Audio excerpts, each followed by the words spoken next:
the end of the day, it's all about scale, right? Large companies and companies of 3 or 4 people face the same challenges, right? I don't want people to think or listen to this, oh, wow, I'm not in that size company. Doesn't, that's not really affecting me. It's the same thing and how people really work. So I really think it comes down to teamwork, trust, communication, psychological safety, and vulnerability as the underpinnings. And all of that creates a sense of belonging and connection, and where people can do great work.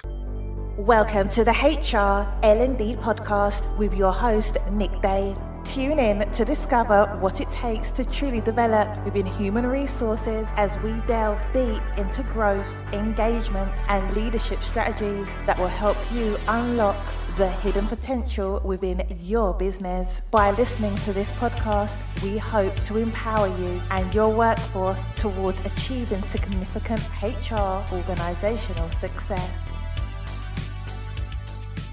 Hello and welcome to the HR L&D podcast. So today I sit down with Jason Treu, a Chief People Officer and Culture and Leadership Expert who helps leaders, managers and HR professionals build high-performing cultures and teams. Now we know that our HR L&D podcast listeners are always looking for new best practice methods to maximize productivity and of course enjoyment in the workplace. And this is where I really hope Jason can help you, because he is a leadership expert who knows how to increase productivity by creating engaged and happy workforces. And today he shares with us his blueprint for creating high performance cultures. Now, if you're not familiar with Jason Treu, he is the best-selling author of Social Wealth, which has sold more than 45,000 copies.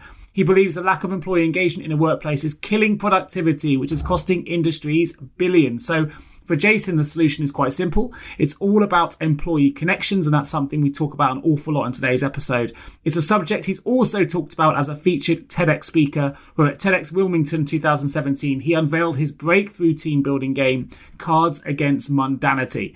We're going to find out a little bit more about that as well as the episode progresses. So he also hosts Executive Breakthroughs, which is a podcast that brings together game-changing CEOs, entrepreneurs and experts to share their breakthroughs and breakdowns. It's an episode you're very much going to enjoy. Sit down, relax, and here we go. 5 quick questions.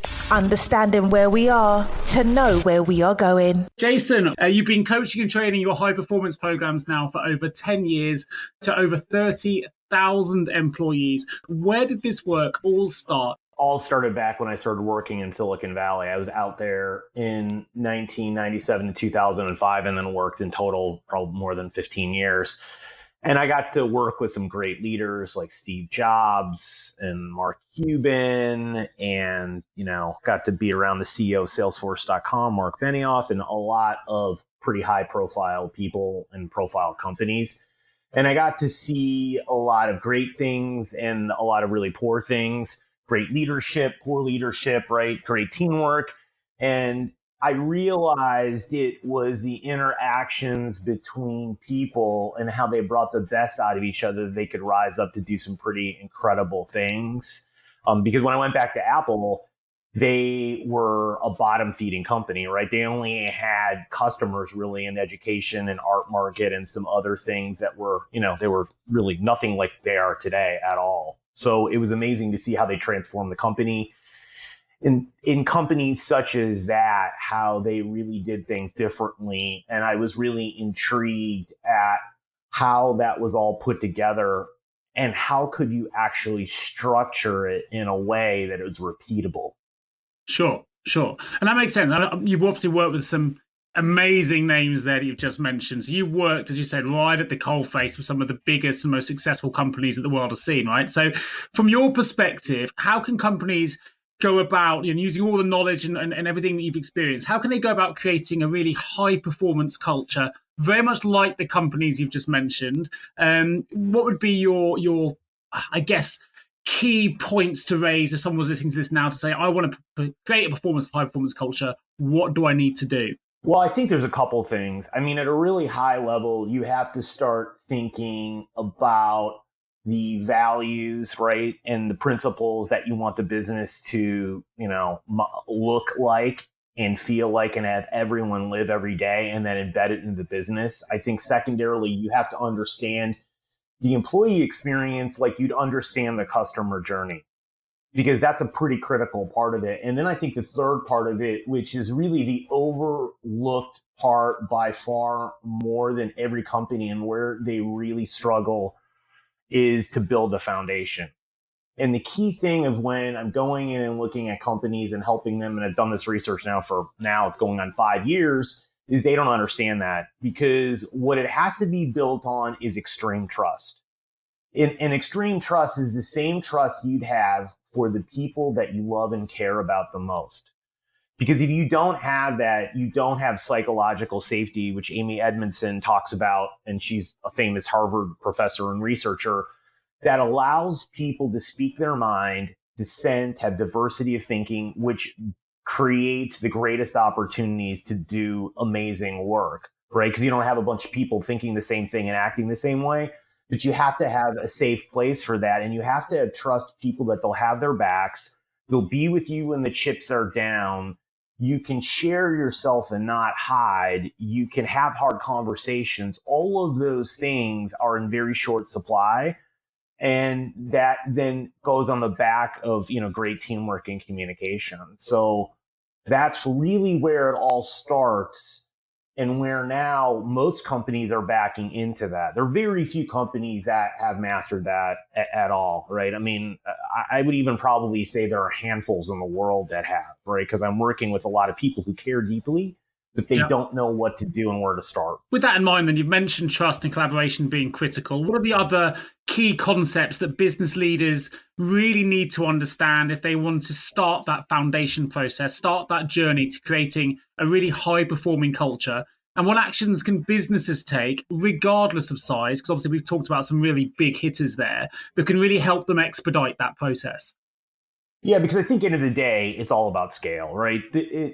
Large companies and companies of 3 or 4 people face the same challenges, right? The scale is different. So I don't want people to think or listen to this, oh, wow, I'm not in that size company. Doesn't, that's not really affecting me. It's the same thing and how people really work. So I really think it comes down to, we talk about teamwork, trust, communication, psychological safety, and vulnerability as the underpinnings. And all of that creates a sense of belonging, right? And connection, and where people can do great work, because that's when the research starts to show down. It comes down to those feelings. And so I think what people can do, and what I found, and one of the games I created was Cards Against Mundanity. It's a free, or there's a paid version of it. And essentially what it is getting in groups of people and sharing experiences that matter most to them, so the people around them can get to know them extremely well, so they can interact better with them, communicate better, resolve conflicts, right? Because I found one-on-one discussions can be helpful, but the group conversation is the most important part, because you have to be able to interact in groups and be yourself and not feel like you have to hide. And the essence of it is asking questions that you'd ask people that you really know well, such as, tell me the most important lesson you've learned in the last year. Tell me about the one person that's really made the biggest impact. And if you could thank them, who would it be and why did they do that? Right? I mean, questions along that, because that really gives insight into the makeup of the individual, the psychological makeup, their background. And that way, I would say the second thing you're seeing a lot of leaders do in different variations is a How to Work With Me manual, which is a set of questions that's like an instruction manual you go get for something complicated you put together, right? Instead of guessing how to work with the people around you, what if they told you exactly what they liked, didn't like, how to approach them in difficult conversations, right? And a whole host of other things, so you wouldn't have to guess, right? Because that's the problem. We guess and try to predict and we're wrong, and then other people don't tell us we're wrong, and then they get mad at us, right? Especially when we don't act like them. So I think like those are two things. But there are other things you can do in team meetings. I think like gratitude, giving people feedback that's positive, right? Peer feedback and peer recognition is really important. I think the next thing you do is you can have people, WD-40 is an interesting thing. They have every employee signs a contract. It's not like a legally binding thing, but it tells people, here's what we expect from you to work. Like one of them's on, you have to ask questions and you can't get stuck. If you're not asking questions, right, you are doing something wrong in this company. It's not upon everyone else to do it for you. And so I think when you set those foundational elements up, right, and that's just the tip of the iceberg, you create a place where then you can get all the other things done that you want, and you can build a high performance environment, and you can have actual real teamwork between people, not something that people just mouth the words to, but it's not really happening. Funny enough, you can tell this is a live recording because my next question was really to talk all about your it was quite very much a breakthrough team building game, which you've just talked about there, which is the Cards Against Mundanity game. And without meaning to sound salesy here, I would recommend anyone listening to this does go and take a look at the link to the to the game. It's completely free to download, and I'll put a link in the episode notes. But it's a really good game for, as you mentioned, asking some quite lateral questions, some interesting questions that are going to get responses that for things that perhaps you hadn't expected. It's hard to explain without seeing it, but I recommend you go to the site. So I will put a link in the notes.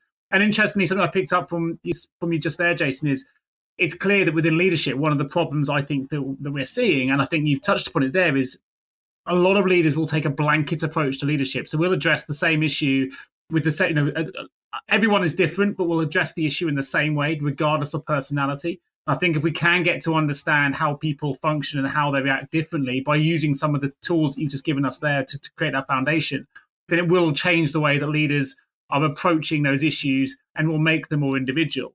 But I guess, are there any additional tips, particularly from a leadership perspective, that you can give that would really help them uncover, I guess, more of the, in inverted commas, blind spots or hidden potential or even negative patterns that might be inhibiting success? If you're a leader at the moment, maybe it's holding you back. Yeah, I think there's several things that you can do. So one of them is you have to institute a feedback culture, right? And I think companies are trying to do this, like having open communications on Slack, right? Having town halls, right? Asking questions, getting more feedback, right? But the first place for a manager to start is a one-on-one.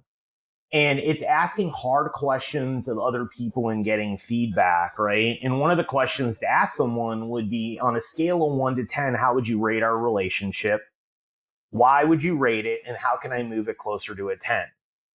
Because that opens up the manager and leader to being vulnerable, because it puts the other person in the driver's seat to give them honest, candid feedback, right? And then you have to report back on it when you meet with them once. And if you do something like that once a month, right, you then create a different relationship with that person. And now you know where you stand with them, right? Because before you'd guess. And when I've asked this to hundreds of people to rate the relationships between people and then go back and ask them, they're almost always wrong. And so it's a really valuable tool. And then when you do something like that, you can then turn around and ask someone, well, how would you rate your work product, right? Or whatever you're doing on a scale of 1 to 10, and why? And then you earn the right to give them feedback. So you can be much more proactive in getting ahead of things and giving them feedback. I would say the other thing to do is self-awareness work, right? I think every leader and manager, the problem is they have blind spots and patterns that are holding them back, right? And you have to understand what those are. And that requires you to get help and then to get feedback from people that know you well. And one of the things I told people, the reason that blind spots are so challenging for people is that our brains are wired for survival, and they're wired for us to be able to just live. So they block out a lot of the things that we see. For instance, people listen to this. The example would be, you have a friend that keeps doing the same crazy thing over and over again, and you point out to them the problems and the issues and what it's getting into, but they keep doing it. And you're like, I can't believe they're doing it again. Well, that's because we can't see it ourselves. And where this all emanates from, the blind spots end up happening. An example would be, I've had leaders that are poor listeners, and they've been given feedback on how to listen better, but it doesn't work. Because a lot of the times what'll happen is those blind spots are linked to patterns that they picked up either in childhood or in early adulthood, right? And an example of being a poor listener would be, I've had people who've grown up in large families of like 6 kids, and they've had to yell over mom and dad, or yell over the kids to have mom and dad to hear them. right? So they learned at an early age, if they stayed quiet, they wouldn't get anything. But if they yelled over people and didn't listen, mom and dad would respond. Well, what ends up happening is that's your blueprint to see the world. So unconsciously, you do that in all of your interactions, not because you're a bad person. It's just that that's how you had to survive to get what you needed. And so once you can identify those patterns and make the linkages, what happens in your brain is that it doesn't go into fight or flight mode. Because if you give them like a 360 review, a lot of times when people are given that, they look at it very negatively. So then they take the feedback and they get grumpy about it, and maybe they'll do it or maybe they won't, but it gets in their emotional brain. But when you talk about patterns, it goes to your executive brain where you're making the logic part of it, the smart part of you. And you take that and are willing to get the feedback and institute it. And then when you get the evidence, you'll do it much quicker and much more of it to get results. I'm listening intently here, and it's raised a couple of questions for me. I think certainly what resonated a lot is people pick up on negatives much more than positives. And I find that you can give 10 pieces of positive information, but they'll remember the one piece of negative. And that's something that I've had to become more aware of in my own management style.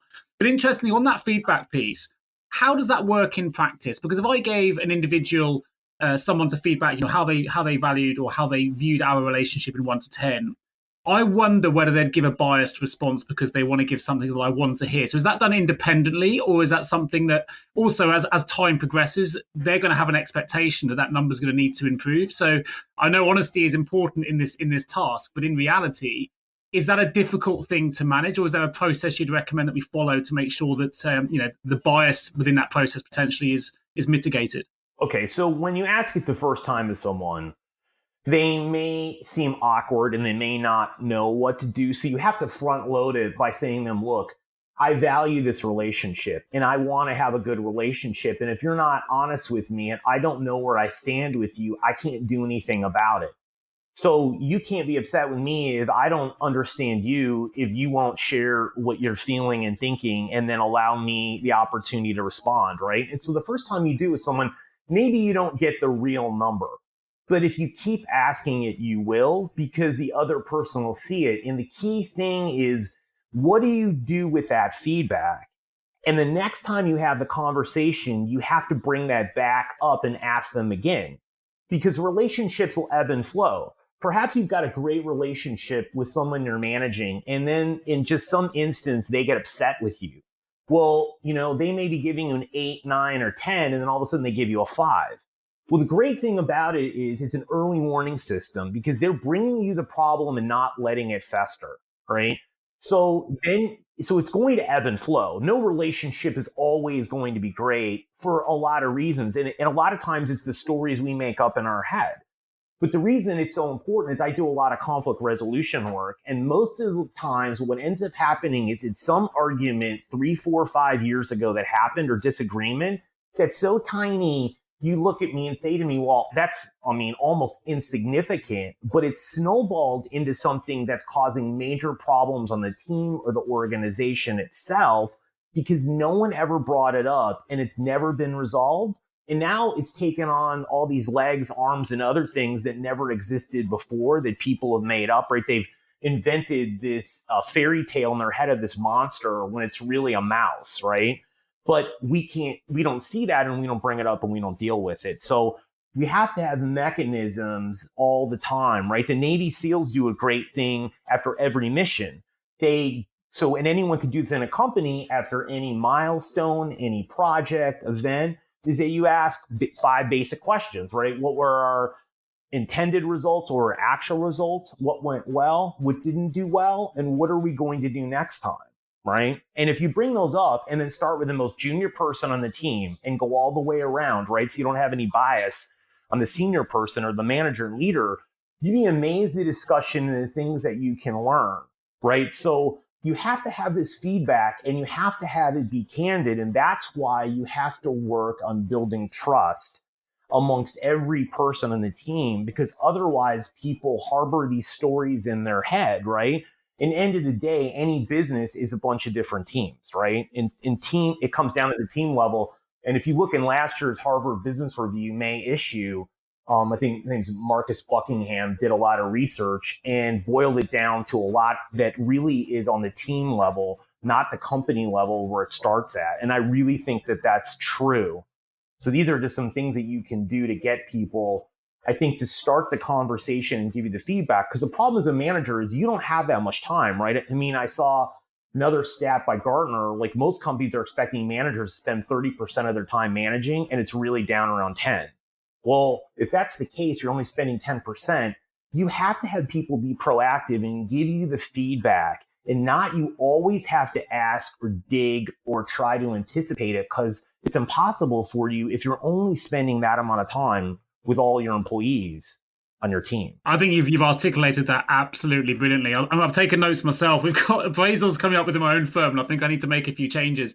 I think one thing prior to answering my last question that you mentioned, which I loved, and I took a mental note of that here, which is how many businesses are actually asking their employees to rate the product that they're selling. And I don't think that's something I've ever done in my own firm. So we specialize in recruitment services for payroll and HR professionals, but I don't think I've ever asked my team to say, out of 1 to 10, how good do you rate our service? For me, as a manager, I've probably just assumed they view it the same way I do. And that's certainly an exercise that I think I need to take on board with my team to see how actually they position it in their own minds in their business. Now, I wonder how many other companies are doing that, whether you're selling software, other products to consumers, products to businesses.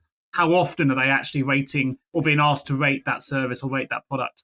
It'd be interesting to see the results. Yeah, because it's like kind of like it's doing, the net promoter score on the employee side, right? I mean, that's another great thing to have companies do is, how would you recommend, the company to a good friend, or I can't remember what the other, I'm messing it up right now, but I think like the employee net promoter score is a great way to do it, right? There's another piece that people I'm seeing are doing that are using great places to work. They have a trust index and asking questions, and they're doing what they call sort of pulses on Fridays, where they send them out to employees to give feedback and asking different questions every week. And I think all of those things are important to do, and they're really not that much money. I mean, you can find ways to survey monkey to do it and just ask questions, right? They don't have to be perfect. And yeah, it's nice to have a bunch of analytics in the background, but at the end of the day, there's ways of getting around it so you can do it, right? Even if it's imperfect, it's better to be imperfect than it is not to do it at all. And the problem is that most businesses aren't doing it at all. And so they don't know what's going on at all. So something I thought was really interesting in my research for this podcast, I read that you said that every leader eventually, and every leader, there wasn't any particular type of leader, but every leader will eventually feel like they're getting stuck. They're going to feel restless. They're eventually going to hit what in their mindset is their rock bottom if they don't take action. So I wonder if you could just talk about that a little bit more, what you're meaning by that, and what kind of actions are you referring to that they can take to try and pull themselves out of that, particularly if there's an HR L&D leader listening to this right now who may be feeling a little bit restless or a little bit stuck. Why might that be, and what actions can they take? End of the day, your natural skills and ability, no matter how good they are, will eventually run out. And the things that are blocking you are you, meaning they're your lack of self-awareness on your blind spots, right? And if you want to look at the data, they had a research study a couple of years ago where they looked at 5,000 senior leaders from across the globe, and they asked their employees to rate them on 20 different leadership scales, and they did the same on themselves.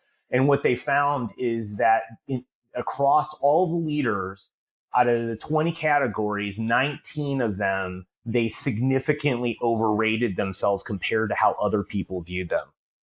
So the problem is we aren't being honest with ourselves at our skill level. And in today's world, what makes the difference, you can look at LinkedIn's list of soft skills or whatever you want to call them. I call them power skills, right? Or top skills to be great in your job. They're almost all soft skills.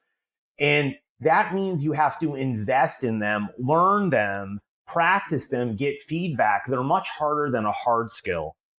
And the problem is we're not curious enough. We're not developing ourselves. Companies are struggling with it. So you have to manage your development. You can't offload it to an organization itself. You have to be proactive as an employee, right? As a manager and a leader to keep getting better and to keep looking at ways to improve and add to your skill sets and to then question the ways that you're thinking, the ways that you're aware around. That's why this feedback is so important, because you can't do it alone and by yourself. And so what ends up happening when you don't is that when you feel restless, unmotivated, or procrastinating a lot, you end up you're hitting a ceiling and you're not in the right place, the right zone, and there are other things that are coming into play. And then I look back at the times, when was I really feeling like I was in a zone and what did that look like?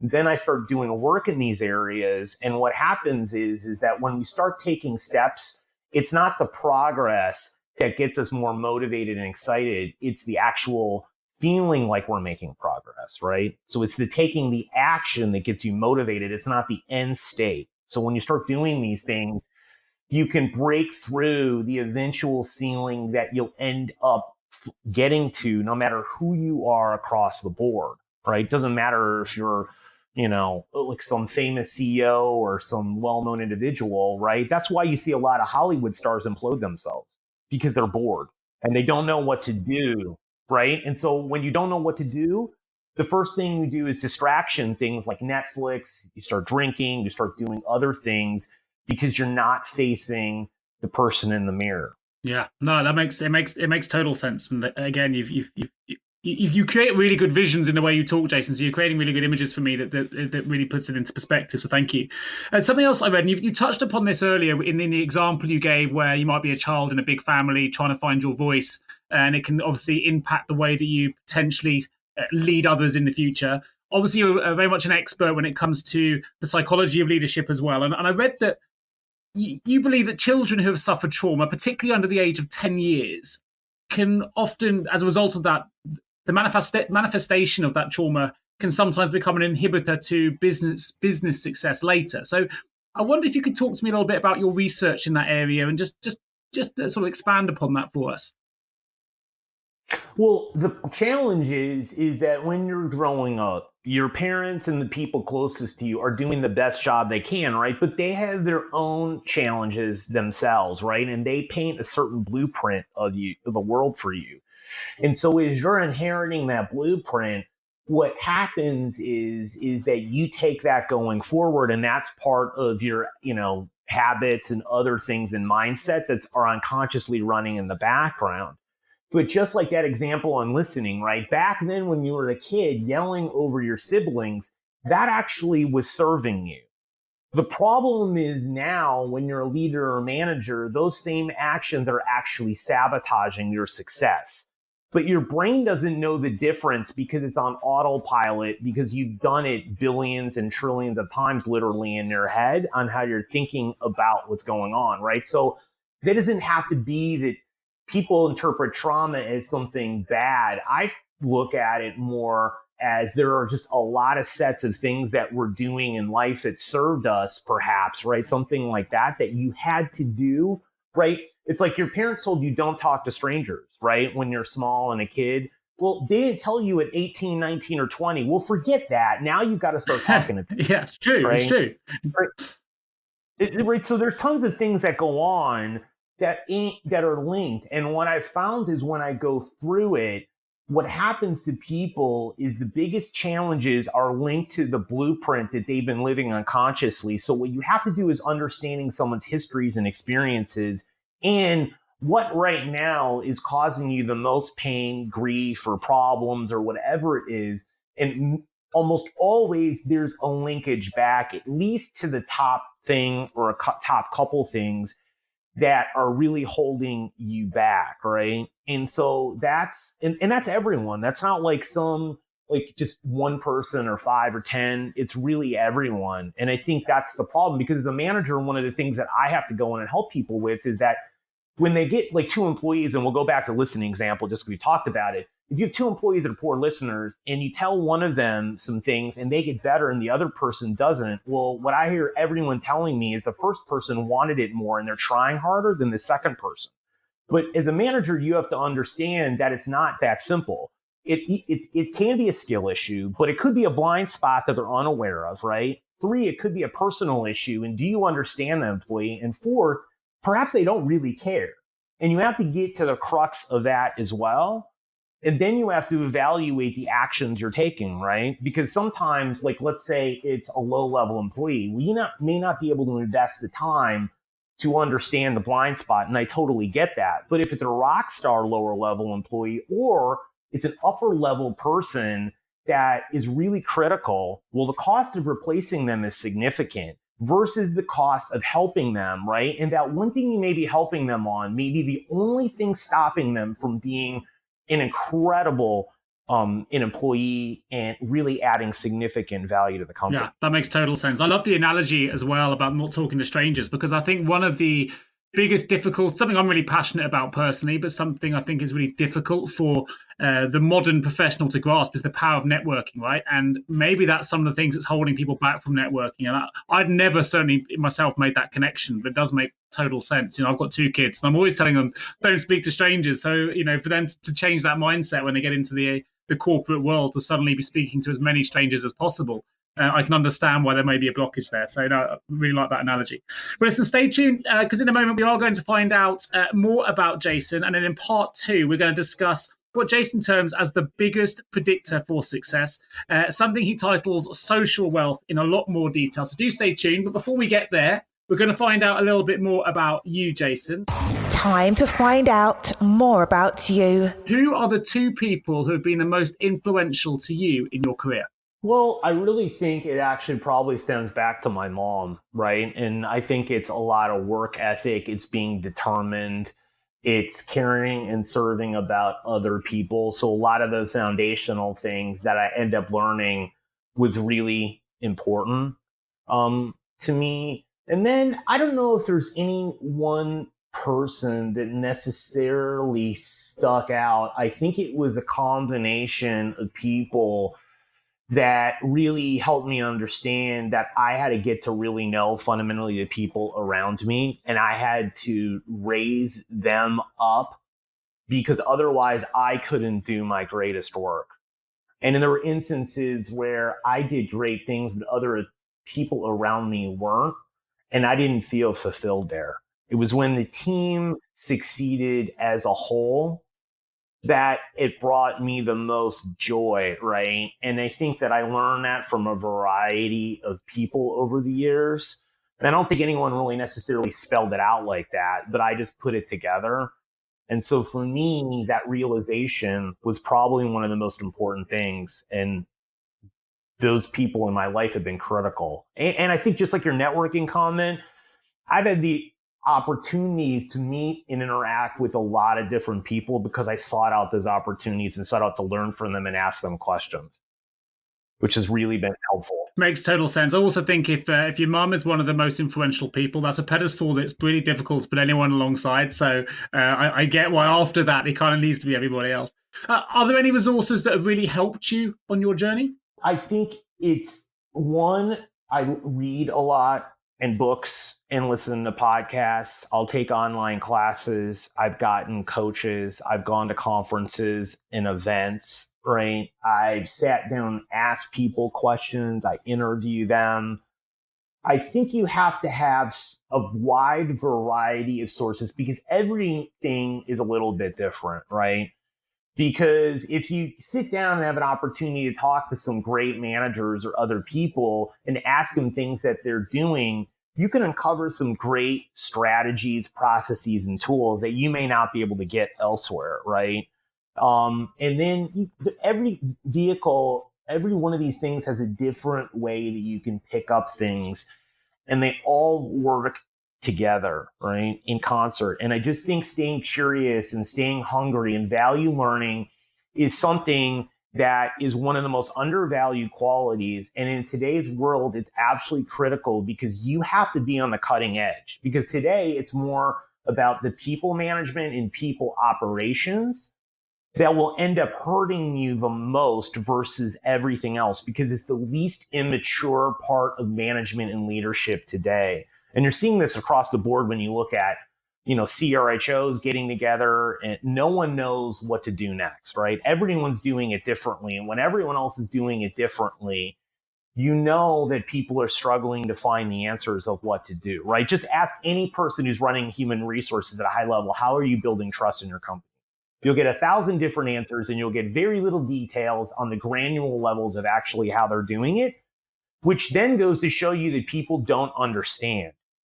And that's the first part of it. Someone said to me the other day, it's like we're the technology and a lot of the other things we're in the late stage, right, of doing it. People have done it, so it's way more mature. But the people side of things is really immature because really companies never cared about this until lately, because the job market is great globally compared to where it is, and people are moving around more, and the values have switched on what people want from a job. Well, we're obviously seeing that as an HR recruiter. We see those changes every day. So you're absolutely on the money. I totally agree. So what was the last thing then that you saw or you read or even you experienced that changed the way that you view the world? Has there been anything significant recently where you've read something and you know what, I've never considered something in that way before?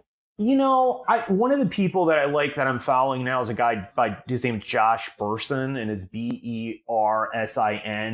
And he was a consultant with Deloitte, and now he does his own thing, looking at, the people side of things and more of the employee experience and culture. And I think he's definitely moving the needle and farther along, which I think is really helpful for people to start to understand. The other thing too that I go back to as a fundamental, and I love her books, is Brene Brown. She's got a lot of great books. The last few books she's written on leadership, management, and people, and talking about belonging, vulnerability, and connection, and some of the basic concepts that people mouth the words, but they really don't know what they are, and they're not putting them into use. And so I give all my clients those books because they're really helpful in terms of developing the skill sets that can have you build great things. There's another book that had some pretty good tips I read by a woman who's a Facebook executive. Her name's Julie Zhao. It's Zhou. It's like a making of a manager. And there's a bunch of really good tips inside of that book.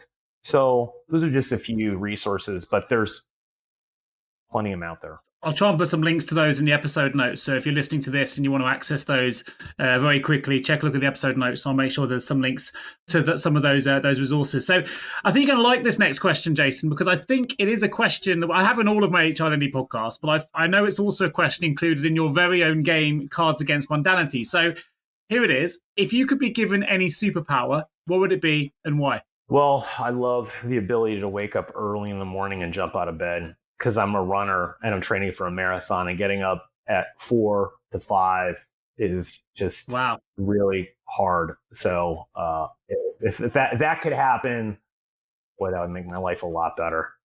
No, fair enough. I can sympathize with that. I'm a runner as well. So best of luck. When is your marathon? Doing my next one in May, at the end of May. And it's outside of Los Angeles in the mountain. So I'm hoping to qualify for Boston. I've just started running a little over 2 years ago. So ever. So well, good luck. Good luck. It's I wish you the best of luck with that. Last question before we jump back into the deep dive really into social wealth. If you could invite 3 people to a dinner party, who would they be and why? Wow. You know what? I would probably say Richard Branson, because I think he's been always way ahead of his time and all the things that he was doing and the connections they end up making. I would say Abraham Lincoln in the United States as a president, because what he had to do was try to unite people who were really so different and bring them, all together. And I probably would say the last person I would say is probably on the self-development other side, was saying Oprah, because I'd be fascinated to see with all these people that she's interacted and worked with, some of the truths, some of the people that weren't, and just what she's gained from all of these different people. Sure. I mean, her influence is so significant. I think she must be the most popular answer to that question I've had in this series of podcasts. A lot of people reference Oprah, so you're not alone in that. And I think it shows how much of an inspiration she's been to so many. You know what's interesting too I was going to interrupt, but one of the things that I grew up in Chicago, so I saw Oprah Winfrey, and she used to be on this local channel in Chicago, ABC, like an affiliate. And she had some talk show earlier in the morning that was just nothing, right? And I remember seeing it, boy, I wonder one day, this talk show seems a little interesting, what will ever happen to her, right? So it just goes to show you that if you innovate, you work really hard, and you focus on your own self-development, and you're really vulnerable and open with other people, there's some pretty amazing things that can happen to you over time, because it wasn't like she woke up and inherited all these things, right? It was a lot of hard work and a lot of time, and having to do things that were massive risks and things she had no idea how they would turn out. Yeah, no, I totally agree. And expertly put. But listen, we're going to jump to a quick advert break. When we come back, we're going to find out more about the biggest predictor for success and a little bit more about your best-selling book, Social Wealth, as well. So stay tuned. Have you ever asked yourself, how can any recruiter understand my HR recruitment challenges? Please don't give up on your hiring challenges just yet. Here at JGA HR Recruitment, we appreciate the difficulties associated with attracting, recruiting and retaining top human resources talent. We also understand just how costly a poor hire can be. JGA HR Recruitment would like to partner with you to help you overcome your hiring challenges. Contact us today on 01727 800 377 or visit jgarecruitment.com to find out more. Shaping the future of human resources together. Final questions. So I would like to turn our attentions to your best-selling book, Jason, if I may. It's called Social Wealth. I will put a link in the episode notes for those interested in getting yourselves a copy. It's a how-to guide on building personal and professional relationships. It's sold more than 60,000 copies. It's been number one in 4 business and self-help categories, and it's got more than 130 5-star reviews. So I definitely recommend, if you're listening to this podcast, go to the episode notes, check it out for yourself. But ultimately, in your book, you state that you've discovered what you call the biggest predictor for success. And you've termed that something as called social wealth. So I wonder if you could just talk to our listeners a little bit more about your book, about what social wealth means, and why indeed you see it as the biggest predictor for success. Well, when I started writing this book in 2013, one of the things that I found that every client I was dealing with struggled in at some level was relationships, right? And building great ones, especially, not only on the business side, but the personal side. And that caused them the most amount of pain. So I really wanted to give them a blueprint guide on how to do this. Take all the fluff out, take the stories out of it, and just give them a guide based on the interactions I had in interviews, extensive interviews I did with really successful people, and just try to give them a way that if they went through this book and never interacted me, they could significantly elevate their lives as a whole. Because we're really a sum of the people that we interact with, right? There's the quote by Jim Rohn, you're the sum of the 5 people, the closest people that, are part of your life. And I believe that that's true. Maybe the number's not right, but it really is. And when you look at social wealth, it's your network of people around you, but more importantly, it's the indirect network behind them. So it's the people that they know, and your ability to tap into all of these people are what really is the predictor of your, success and fulfillment in your life, right? Of the things that you end up finding, because we end up settling, right? Because one of the questions I asked people many, many years ago is like, well, if you had a chance to pick a best friend out of a room of 5 people where you could interview everyone and ask them any questions, or a room out of 100 people where you could do the same thing, right? And time didn't matter, right? You could just do it and get to all these people. What would you pick?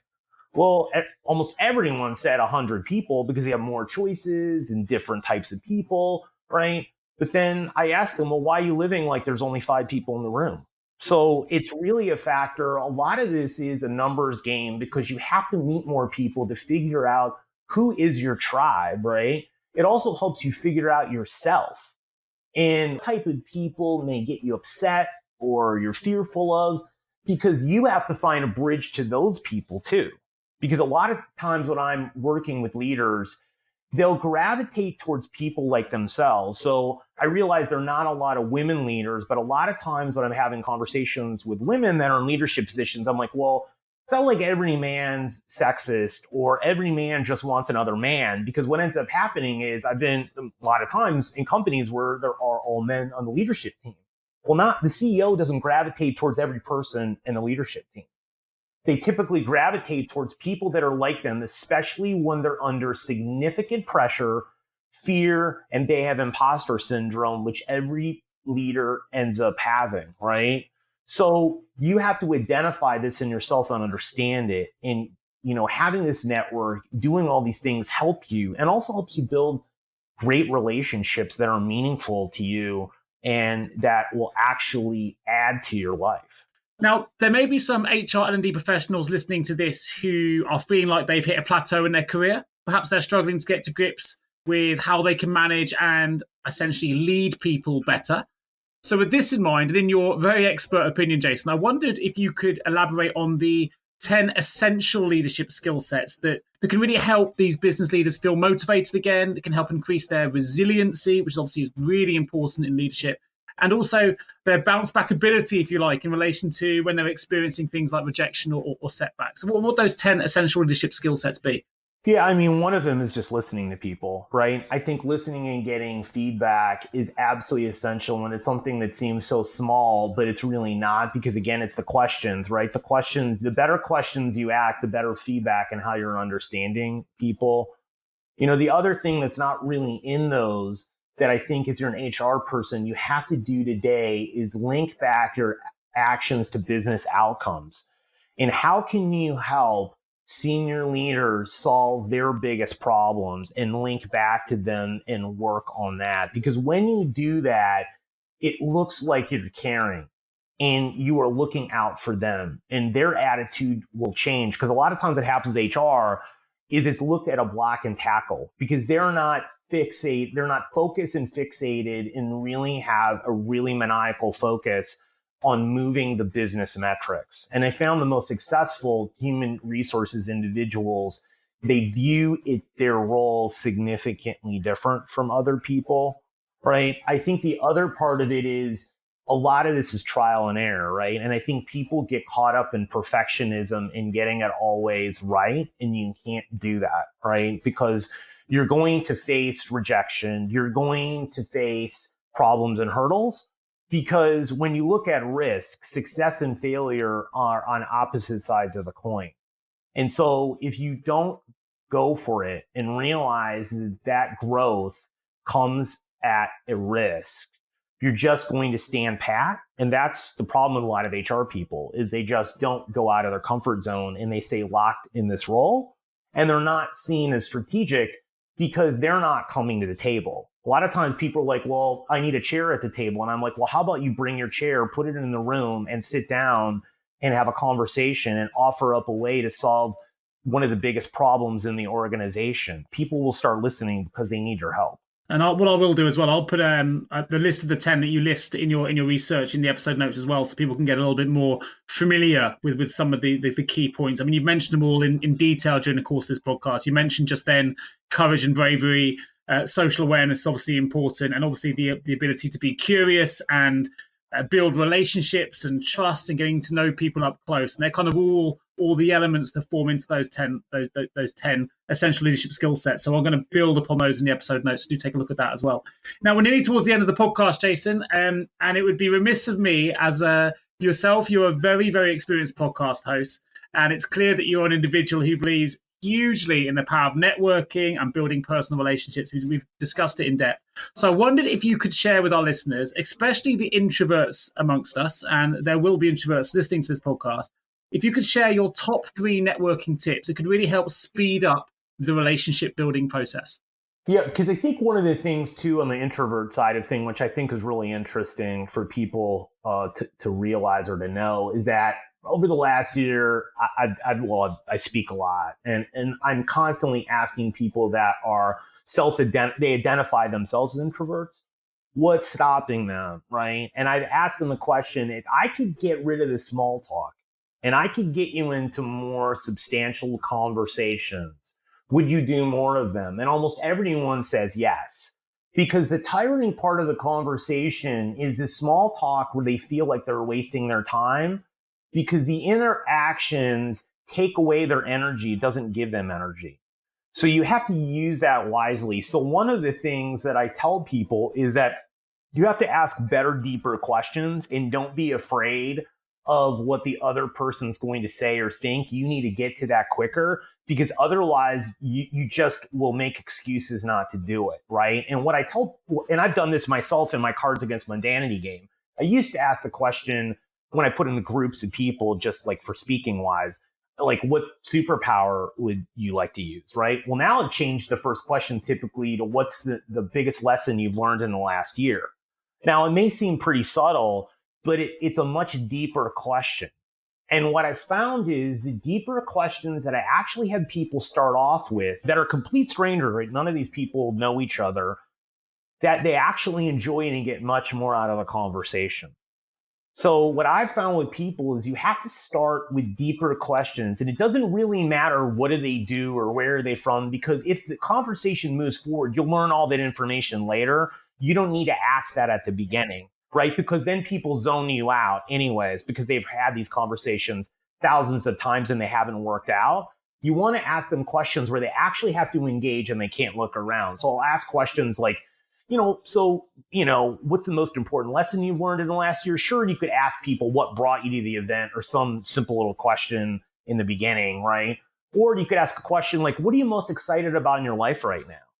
Now, I love that question, because if someone has nothing, then you already know that's probably not a good person to talk to, because if they're not excited about their life, like, why should you be, right? And then you can start deeper questions, right? Like other questions of that nature, right? And keep asking them and digging into things that they're passionate about and really care about, because that mimics one of the things that we've all had. We've all had conversations with people that, like, at least once, right? Where within 5 or 10 minutes, you felt like you've known that person all your life. Well, the reason is because someone was vulnerable and started to share more than normal.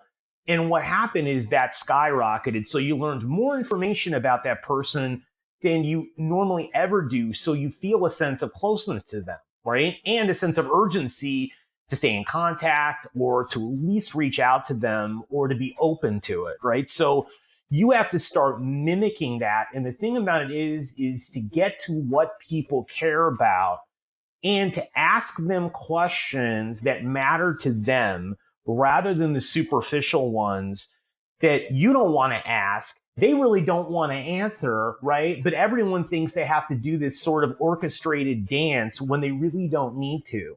And so you've just got to take the lead and start doing it. And you'll see a dramatically different response from people. Maybe not everyone, right? But more people than you think. And you'll have much better conversations.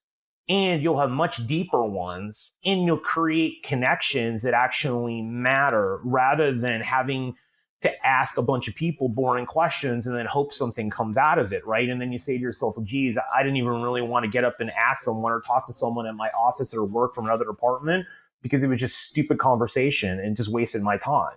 When if you took a different tact, it'd be better. Yeah, and you know what? I was just thinking that as you talk there, a lot of the questions you ask, and I'm definitely guilty of asking those supplementary questions from time to time, but you often don't care about the answer, which sounds terrible, right? But if someone tells me they're from Arizona, someone tells me they're from Coventry in the UK, it doesn't really matter. It's not advancing my knowledge of them or them as a person necessarily. As you say, you're going to get that information later anyway, just through conversation. If they tell you they're passionate about football or soccer, and they say that they're a Spurs fan, for example, that probably tells me they've got London roots, and you can kind of make information and garner information from the other questions you ask. You're absolutely right. So many times I've asked questions and you go, actually, you're trying to break the ice, but you don't really care about the answer, but you do want to speak to them. It's not that you don't want the conversation, but you want to get to that deep material. So why not go there earlier? I think that's and the other problem is, if I keep asking you demographic questions and other things, the other problem that ends up going on, because of our brain is wired for survival, is those questions are sizing me up, right? Like trying to really paint a picture of the other person and sort of put them on trial. So they have to prove themselves that they're worthy to have a conversation with them because of their job, the position, other things. And that makes people recoil naturally from the other person.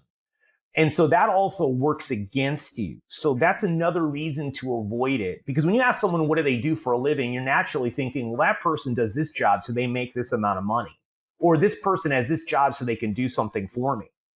Well, when you avoid it completely, right, no matter what they're doing and no matter where it is, they're more apt to help you. They want to be engaged because you're taking a different route than 99% of the people they interact with you.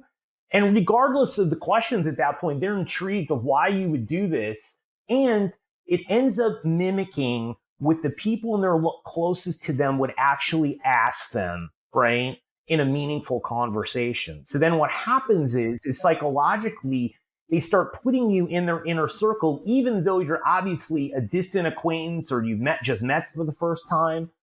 And that opens up a multitude of possibilities that could never be possible. But when you start down the other road, right, you position yourself actually in a really poor way.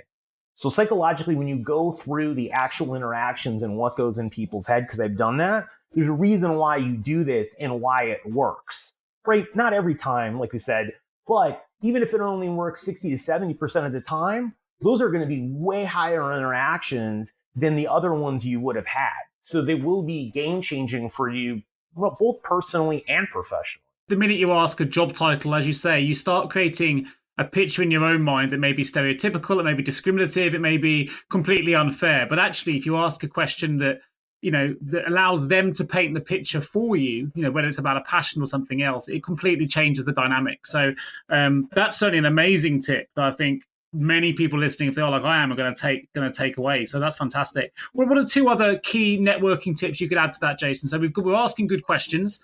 I want to take full advantage of having a bit of a networking guru on the podcast while I have you. So what would be the next two key networking tips you'd advise? Well, one of the things, obviously, you want to get their contact information and follow up with them, right? I think that it's always helpful to find out if you can help them solve a challenge or anything that they're doing, because once you make a deposit in the bank account, it's easier for you to do that. The other thing that you can do, which most people don't do, but it's something that was super helpful for me, was when I was networking and I am now too, but when I'm going out like in different cities and I can line it up, I'll invite people out in a group, right? I'll invite them to meet me somewhere, because a lot of the times what ends up happening is, right, I can't do all these one-on-one meetings all the time. But if I can get people together in a group, right, and the group could be 3 people, it doesn't have to be more. What happens is I can get to meet these people a little bit more, right? But 3 of them at once or 2 of them at once rather than 1. And perhaps that individual will meet the other person and that will be of high value.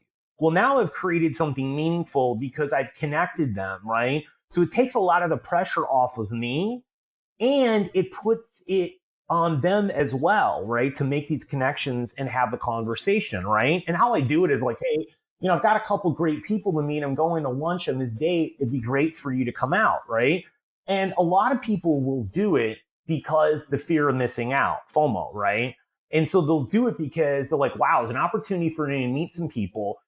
The other person is setting it up. So the only thing I have to do is show up, right? There's a lot of people that won't as well. But if you invite 10 people and only 3 come or 2 come, what does it matter, right? You focus on the 2 and you've used your time pretty wisely.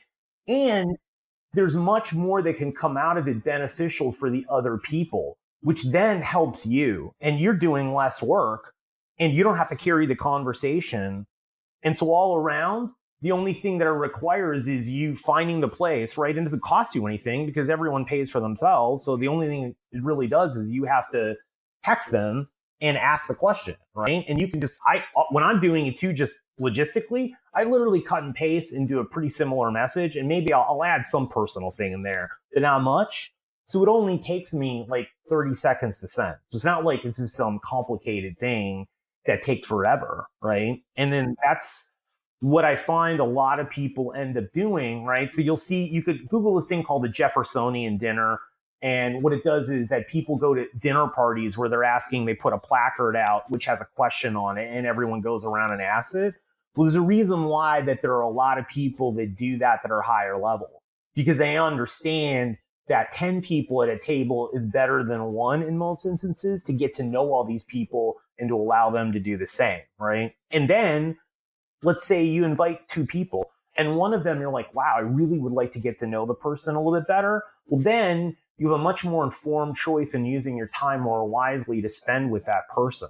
And right, and other people aren't going to get mad at you because you're inviting and doing something and trying. And the only people that invite them out to other things like this are the people that are closest to their lives. So they feel a natural affinity to you, even if they're and they don't get anything out of it. No, I think it's a brilliant example. I mean, I'm hoping the HR and L&D listeners to this podcast are taking notes and are taking reference, because as a podcast host, Jason, I certainly am. This is an action that I could certainly make more use of. I do many one-to-one meetings in London. I live in Devon, so when I go to London, which is 200 miles away, I tend to spend a week there. And I kind of fill up my time with multiple one-to-one meetings. It's never really occurred to me to bring them all together. A, will probably be a lot more fun for everyone concerned. B, it'll be a big time saver. And actually, these are all like-minded individuals, and there's absolutely no way at all that they wouldn't be able to get value by seeing each other. So it's something that I'm 100% as a recruiter going to be implementing as a result of this podcast. So wow, what a great way to finish. So thank you so much. I've taken notes and it's going to be put into play. Here's another thing to think about, how creatively. So you can invite your clients out, right? And invite those people and getting them together. So they can meet other people that are in similar roles to them, and you could just put it together, right? Or anyone at your firm could. So there's a lot of value to end up doing, right? And again, you invite 10, if 3 come, who cares, right? Because those 3 people will meet each other.